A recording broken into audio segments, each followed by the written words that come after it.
Perth test जितिबा परे भारतीय दिग्गज माने ऑस्ट्रेलिया दिग्गज मानक पराजय उपरे लुण पकाइछन्ति। इंग्लैंडर दिग्गज माने मध्य एही अवसर में ऑस्ट्रेलिया मजा नेउछन्ति।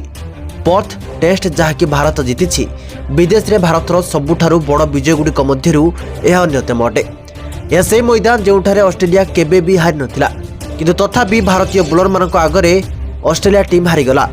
मैच पूर्व अनेक अनुमान होता जे भारत हारिजिब।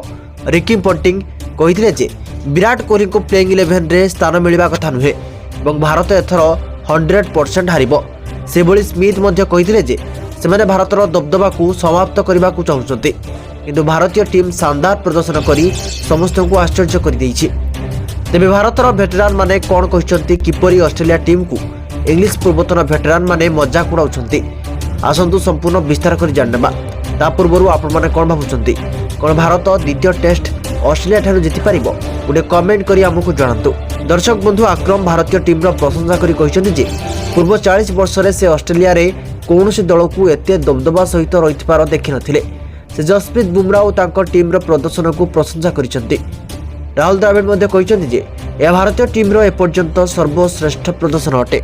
सौरभ गांगुली मध्य कहिसंती जे ऑस्ट्रेलिया रे दबाव बनाई रखिबा आवश्यक, कहीं एबे आहरी मध्य 4टी टेस्ट मैच बाकी रही। वीरेंद्र सहवाग यह विजय को एक बड़ विजय बोली मानिछंती एवं जसप्रीत बुमराह को जबरदस्त बोलिंग रो प्रशंसा करिछंती। सुनील गाभास्कर मध्य बुमराह को समर्थन करी कहिसंती जे तेज बोलर माने मध्य एक भल खेलाड़ी होई पारंती। रवि शास्त्री विराट कोहली को शतक को प्रशंसा करी कहिसंती जे यह ऑस्ट्रेलिया पई विपदर संकेत। सचिन तेंदुलकर मध्य टीम इंडिया को अभिनंदन जणाई दलर बैटिंग को प्रशंसा करिसंती। माइकल वेन, सुरेश रायना, हरभजन सिंह एवं इरफान पठान भली खेलाड़ी माने भारतीय टीम रो शानदार प्रदर्शन को प्रशंसा करिसंती। तेबे आपण माने यहा ऊपर कोन मंतव्य रखिबे गोटे कमेंट करी हमकु जणांतु।